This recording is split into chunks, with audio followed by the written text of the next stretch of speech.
Hi everybody, Gary Sinclair. Some of you may have seen the pictures last week of my time with our son Tim at a Chicago Bulls game. Now, I've done that a couple of times before, but this was one of those times when I got to pretty much go wherever I wanted at the United Center. How did I get that privilege, some of you ask? Did I go into the lobby, walk past the Michael Jordan statue, and say to one of the security team, "Hey, do y'all mind if I just come in and look around for a little while before the game starts?" Yeah, if I tried that, I might still be in Chicago for all the wrong reasons. No, I got in for one very important reason. I got in because of Tim, who, in case you haven't heard, is the in-the-stadium public address announcer for the Bulls and the Bears and the Chicago Fire and the Illinois men's basketball team. I don't know when he sleeps, but his position allowed him to get me an all-access pass to go behind the scenes. Okay, so I'm hoping you're going to be just a little bit jealous. See, I got to attend all the rehearsals while seated in the scores table area, walk past the players' dressing rooms. I got to have dinner with the press, tech people, and MCs. Got to come in that tunnel, where the players come out. I was almost run over by a very big guy. I got to sit the last half of the game in the first row behind all the officials and the announcers, etc. I even got to hold the game ball after the game and get a picture with Tim at center court. Oh, and did I mention the free parking in the lot just across the street from the United Center? So yes, I got a special night with our son and a friend at a professional basketball game. Something, I only would get to do now and then. And yet, here's the point. I had nothing to do with making my admission to that game happen, particularly to get behind the scenes. I needed a qualified representative, a connection, somebody with the right position to get me in where others couldn't go. Obviously, that was Tim, and we're proud of him. But getting in wasn't the only good part. See, those places I mentioned a few minutes ago also led to other opportunities, such as talking again with the visiting team's radio and television announcer, who I listened to for years growing up. I met Bill Whittington, former player for the Bulls and teammate of, Michael Jordan.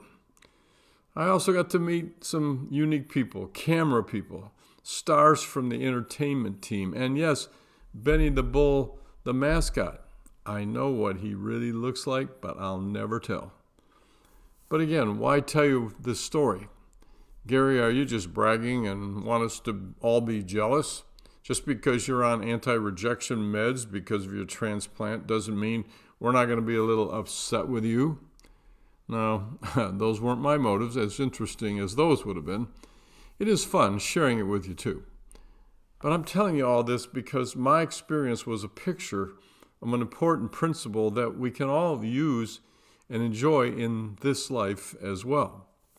Of course, if you're a Christian, a Christ follower, then you know that Jesus is that one pass that we have to get into God's family.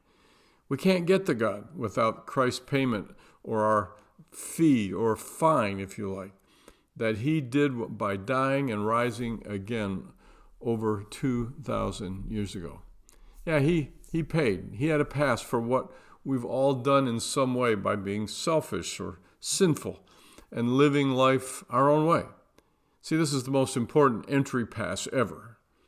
We can't connect with a perfect, holy God when we're not perfect and holy. Kind of like in our courts, justice requires a penalty for wrongdoing. And as important as that is, though, I want to take it a practical step further. See, we also have the opportunity to help others gain entry into places they might not get to go without our or someone's help. For example, there are lonely, nervous people who would just like to be accepted into a group where maybe we work, go to church, live in our community, have kids at the same school or on the same team as ours. And technically, they don't need a pass to get into our group, usually, but we can be that door opener, that one that invites them in to our group, to our conversation, to our team or other gathering. See, in a sense, we can help them learn where things are, who's there, and how they can enjoy the setting we're in. Or maybe there are other people that are facing tough circumstances and they need some support, encouragement, just some practical wisdom. But they don't know where to turn or even start either. They may want to get closer and ask, but they're just too nervous about that. See, we can provide the direction they need to take a first or next step to finding answers. While we may not do all the work or the follow-up, we can open the door to them, be their guide, an initial representative that gets them to the right people in the right place, just like getting into the United Center. Because isn't it helpful wherever you are, anywhere from a store to a hospital to any large building, when there's someone to either give you the information or take you to the place you needed to find? Frankly, in my recent experience, those people are harder and harder to locate these days, right? So what can we all start or keep doing to provide passes to people around us who need our direction and attention, guidance to places, benefits, and maybe just some needed outcomes? See, we don't need to have clearances like Tim has. Did I mention he also took me to the Bulls offices upstairs? See, we just have to be observant, caring people who use the advantages and experiences and resources we do have to help people get to a better, more helpful, even more exhilarating place, especially when life's not going so well. I know that often it's the helping and the giving that provide the most fun and fulfillment, and you know what? That's worth a lot. So open the door for a few people, and when you get those special passes like I did, enjoy it. It's really fun. Talk to you next time.